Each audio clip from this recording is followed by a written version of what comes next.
Nous poursuivons l'émission en compagnie d'Annie, à qui nous avons confié un mandat très intéressant, celui de préparer, de construire notre salle de bain. Effectivement, Michel, toi, à l'émission, tu nous parlais de bain et moi, je vais te parler d'évier de toilettes. Concernant les éviers, on vous montre qu'il y a différents modèles disponibles sur le marché. Et pour les toilettes, eh bien, Michel, je te présente des toilettes très écologiques. On regarde ça.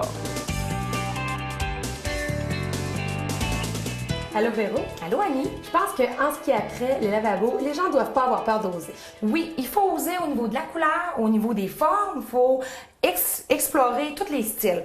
On peut avoir des formes rondes, des formes carrées, ovales, on peut en avoir même sur pied, on peut en avoir déposé sur les comptoirs. Ici, on a un bon exemple d'un lavabo qui est sur le comptoir, qui est un style plus contemporain.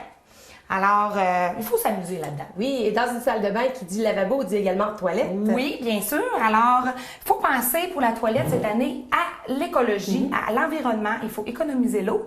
Je vous montre le modèle tendance, c'est la double chasse. Et justement, avec notre ami Serge, tu continues d'explorer le sujet et il va nous expliquer le fonctionnement de la toilette. Oui.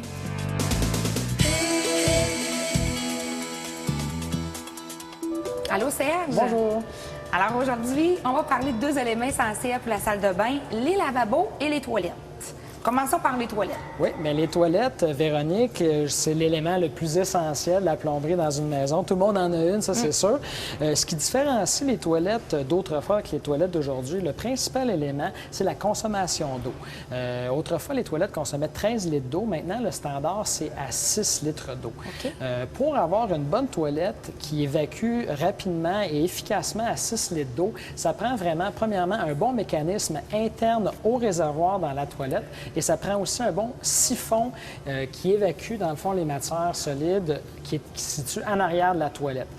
C'est vraiment ce qui fait en sorte qu'une toilette va être efficace à 6 litres d'eau. Et puis, Kohler est vraiment un manufacturier qui est reconnu sur le marché comme étant des manufacturiers qui fait les toilettes les plus efficaces. Comme ici, les deux. Oui, oui.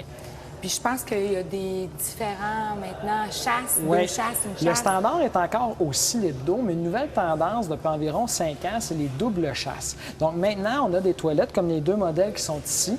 Il y a une chasse de 6 litres, qui est le standard, une chasse de 3 litres, ce qui fait quand même une économie substantielle d'eau par année. C'est pour les valeurs écologiques qu'on a aujourd'hui, mais aussi pour des côtés plus pratiques. Les gens qui sont sur des fosses septiques, ça fait en sorte que leur fosse septique se remplit beaucoup moins rapidement, ce qui est un élément pratique non négligeable. Donc, c'est bien. En même temps, on peut sauvegarder l'environnement. Puis, y avait-il d'autres choses qui différencient les toilettes? Oui, il y a la hauteur.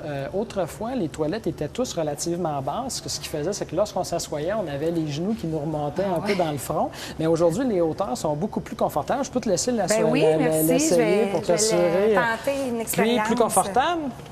Très bien.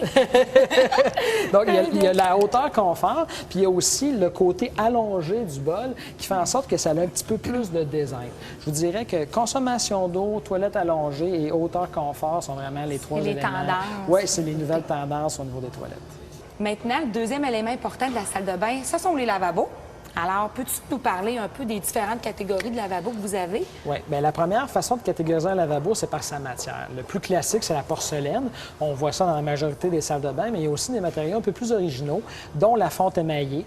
Okay. Il y a aussi le verre qui se décline dans différents motifs, différents travails. On peut aussi avoir des lavabos en pierre ou en métal. Il y a vraiment beaucoup de choix de finis de matériaux dans les lavabos de salle de bain.